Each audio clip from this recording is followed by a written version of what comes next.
Hello guys, UnoPro here for my first ever Let's Talk Duelyst video. Now before we get into things, I just wanted to explain this series, what it's all about. So basically it's going to be, me choosing a topic or one that you guys have suggested, which I do encourage you to suggest some in the comments. I'm basically going to talk about it, analyze all these different things. It may range from a very broad topic, concepts of the game, to more in-depth stuff, looking at certain cards, looking at certain factions, all that kind of thing. It may even be some more esports stuff. We will see as we go. But today we are doing tech cards and one-offs. Now the inspiration for this was actually the Monolith podcast, where they had Scientist and Atlanta on, I believe, and they're basically talking about deck building, and they said a few things about one-offs. They really got me thinking. Some I agreed with, some I disagreed with. But what I'm really certain on is that one-offs are a very unexplored area in Duelyst, and I think that there's definitely some room for that to be experimented with. And I think as time goes on, we may see more and more one-offs. And there's a big reason that one-offs have more potential in Duelyst, and that is because we have the replace system. For those of you familiar with Hearthstone, know that if you draw that card, say a tech card like Big Game Hunter, and you don't have a target for it, it's going to sit in your hand for the rest of the game, doing absolutely nothing basically. Here, if you draw a tech card that really can't be played, it's basically just a situational card. You had to replace it. All you've given up is a replace. You haven't given up a whole card that is completely useless. So that is why I believe there's a lot of room to explore there. And those one-offs are definitely they definitely tend to be tech cards, but I think there's definitely room for it. And we've already seen just the kind of idea with cryogenesis decks where you might have one Vesper, like a Dragulord, and you can draw it.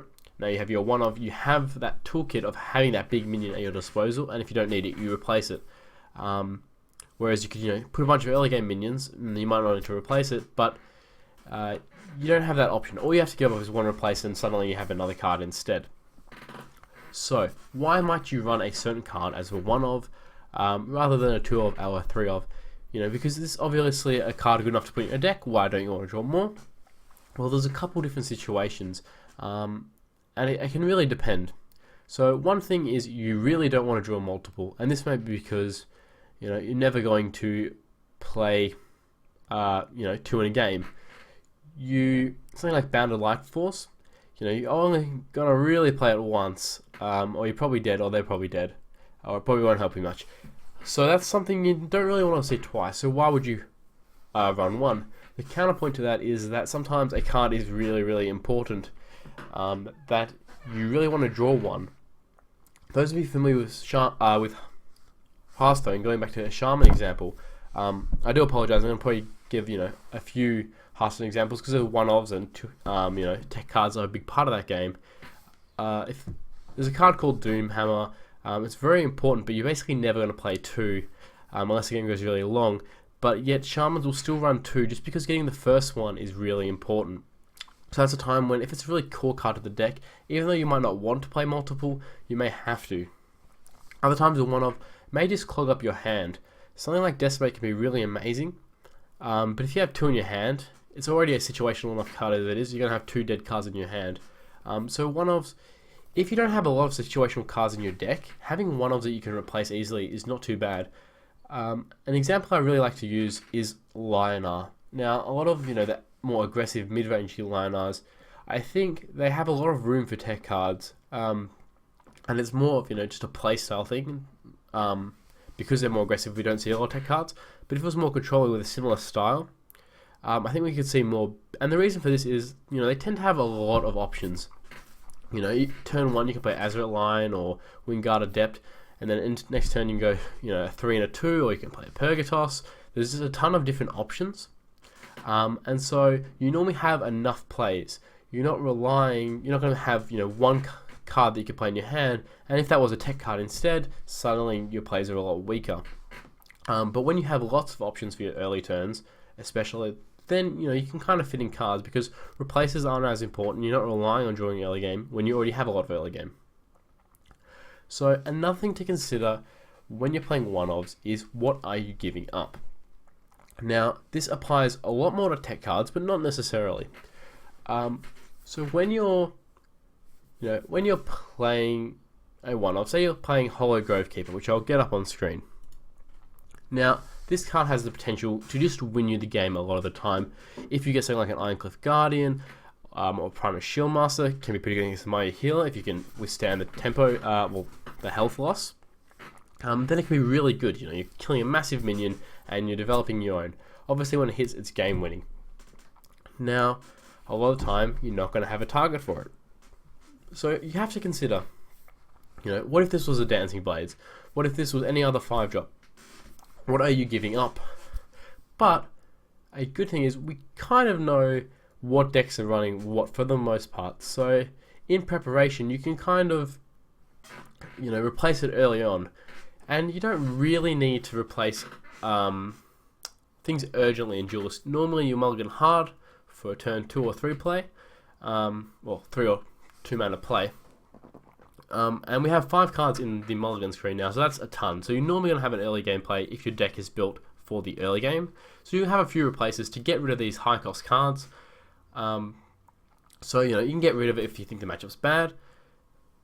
But it also depends. Sometimes you're going to top deck these tech cards and they're going to be useless, whereas a Dancing Blades might be a lot better. It is definitely a risk, but if you're in a position where you don't have too many late game cards, obviously you can have some, but if you need to replacing a late game card every turn and then suddenly have to be replacing a tech card as well, that's obviously going to be a bit of a problem. But if you only have a few late game threats and lots of cards that can be played on curve, lots of options in the early game, that's when you can start to fit in these more tech cards. If you expect your deck to be going late game, then tech cards are also a little bit better because you get to cycle through your deck and you get to see them more. But if your deck, doesn't really top deck well, this is going to hurt them by having cards that you can't always play when you top deck them.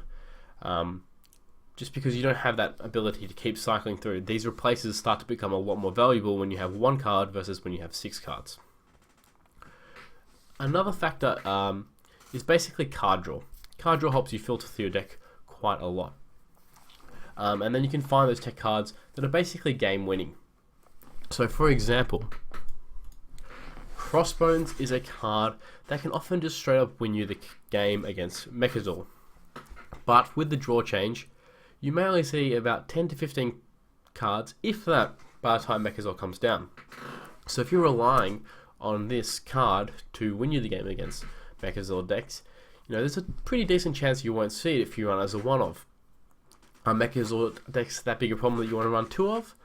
Or are you just hindering your other matches on, a 50-50 chance to even draw this card in the matchup it's teched for? Now, obviously, if there's more ranged units in the meta, this can, be excusable. And we also have to look at the stats. A 3-3 for 3 is not terrible. And I will bring this back into my next point, which is mana cost. Now, mana cost, even just ignoring stats, can be quite important. And this is mainly for decks that, don't run a lot of early game. Now, let me bring up this example, because since this card got changed to a 2-3, it's seen quite a fair bit more play, and especially in Control Magma. Now, the reason for this is Control Mag, has a pretty famously bad early game. It has, Young Silthar, but apart from that, not a lot going on. Now, this is a card, that when it hits an artifact, it's obviously really, really great. It's already got, well stats for its cost. 2-3 is the best you can really hope for with a 2-drop. And then if it hits an artifact for free, that is a huge value swing and a huge tempo swing. So if it plays that. Now, if this tech card is suddenly replacing a card, which wouldn't be able to play on turn 2 or 1, then suddenly it's given the Magmar player, an option for early game plays. So if it's not contesting another mana slot, and it can actually give you opportunities to play on curve where you otherwise might not be able to, that makes tech cards a lot more viable in my opinion. So this is why we've seen, Magmar definitely playing a lot more Rustcrawler and able to deal with the artifact problem that it often has, while also opening up its early game plays. It's not giving up one or the other, which is really important because you still want consistency. Consistency is always important in card games. And you're not really sacrificing much, you're just mainly sacrificing something like 2 health from a Healing Mystic for the chance to get a massive value swing artifact wise. Okay, so the next thing I want to talk about is a little bit different. So these are soft tech cards, and what I mean by that is they're not really one-offs. Rustcore often not a one-off either, but this is more of a card that you'll put in your deck, often as a 3-of, and it's a tech card in the sense that it's based on the meta. You're not necessarily teching against one specific deck, but the general popular decks. So cards that I consider for that, the first example I think is quite obvious is Lightbender. Now, in the patch before the Bloodborne spells and immediately afterwards, Lightbender was in a lot of decks. Now the reason for this was there was a lot of Vitruvian with Obelisk running around. There's stuff like Varth, Reaver, all these decks where Lightbender was really good. Now because we're targeting a meta here, we want to be drawing these cards all the time, whereas with specific tech cards against specific decks, we might want to roll one-of, because we don't want that card in every matchup, and we don't want to have 3 of them in our hand when we don't want that card at all. Whereas with these cards, they're really good in the meta. They're tech cards in the general sense against a wide variety of decks, so you want to be drawing them all the time. So this is something you might run over a 2-of or a 3-of. And also, fill in weaknesses in a deck's with a lack of dispel, that kind of thing. So Lightbender was really good against Obelisk, all that kind of thing, and many decks ran 3. I even ran 3 in a Songhai deck for one, for a tournament or two, just because I was teching against a very wide meta. Now another card I think is a good example of this, and this might be a little bit surprising, is Repulsor Beast. Now, it's very weird to say this is a tech card, but it's actually very dependent on the meta, as well as what kind of deck you're playing. Now, obviously, Repulsor Beast isn't really good in a deck that's not aggressive, but even aggressive decks can tech and base themselves around the meta, and especially they should be attacking the meta in that way. Now, if we're in one of the older metas where this is pre-draw change even, where people are nearly always playing 2 or 3 minions a turn, Repulsor Beast suddenly gets a lot worse. If you're teleporting a 3 mana minion away, sure, you're getting a 2/2 body as tempo wise, but value wise you've just lost a card, which wasn't as big a problem, but it's still not a great trade, because you haven't actually gotten rid of the 3 bodies, so the value will come back. So in a meta where people are playing these 5, 6, 7 mana minions, Repulsor Beast can be a huge tempo swing, and I think we're seeing more of Repulsor Beast now. There's a lot of Lionar running around, still a bit of mag, plus the importance of tempo. So this is a soft tech card, but there are also lots of other cards in the game that can be used as one-offs that aren't necessarily tech cards, but they're more situational kind of answers. If I'm playing a Decimate in a Lionar deck, we often see that as a 1-of or a 2-of. It's not necessarily to target a specific card or a specific deck. It can tend to get value. Obviously, it's better in some matchups than others, but a lot of the time there will just be minions that aren't next to a general. If I have a 2-of or a 3-of of that, my hand's gonna get clogged up with cards that will often do nothing. But if I can, properly identify when it will be able to get value, then I can either keep it in my hand or I can replace it early, and you're probably not going to draw that 1-of for the rest of the game, which is why 1-ofs are so much better in Duelyst than I think in Hearthstone. Well, maybe on a theoretical level, I think because of the 2-card limit in Hearthstone, it doesn't play out quite that way. But I think there's definitely a lot more potential for 1-ofs in Duelyst, and I'll definitely be experimenting with more myself. And I think tech cards can definitely be a bigger part of the meta.